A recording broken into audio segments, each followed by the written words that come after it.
Welcome to the Summit, a strategic King of the Hill style game featuring mythical beasts, progression, and tactical combat. Now, if you're more of a fuck around and find out type of person, skip to this timestamp to find out what your first steps in the game should be. If, however, you prefer to have more context before starting the game, just keep watching. Number 1, your core asset, the beast. To play, you use a beast, which is represented as an NFT. These beasts are collected and owned once your adventurer successfully defeats them in Loot Survivor, or by minting through this website.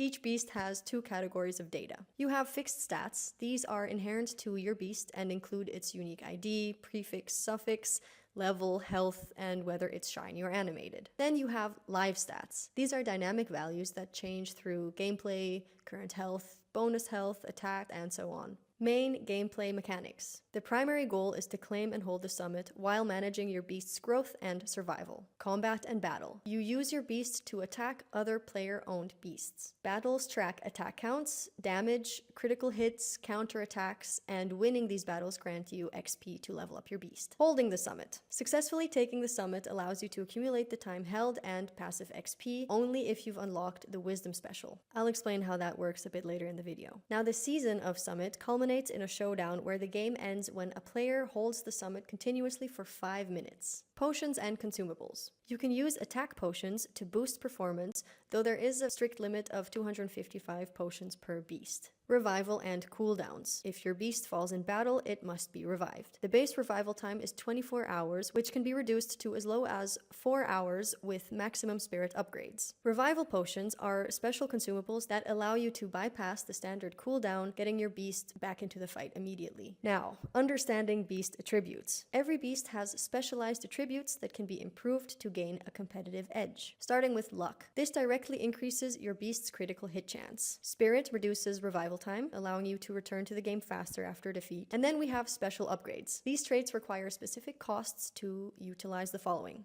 Specials. This unlocks damage multipliers for beasts with matching names. Then diplomacy. This allows players to share rewards and aggregate power with other beasts sharing the same name. Wisdom grants XP for successfully defending the summit. Now, rewards and Loot Survivor integration. Loot Survivor and Summit are very deeply integrated into a closed loop ecosystem, where actions in one game provide resources for the other.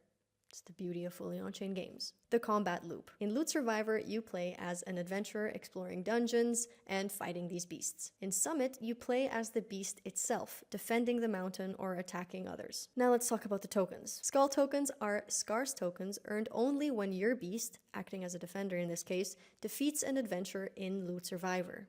They are used for high-value upgrades like luck and spirit. And then we have corpse tokens. These represent levels of your dead adventurers in Loot Survivor. They can be redeemed in Summit to increase a beast's health, capped at 2,000 bonus health. And last but not least, we have survivor tokens.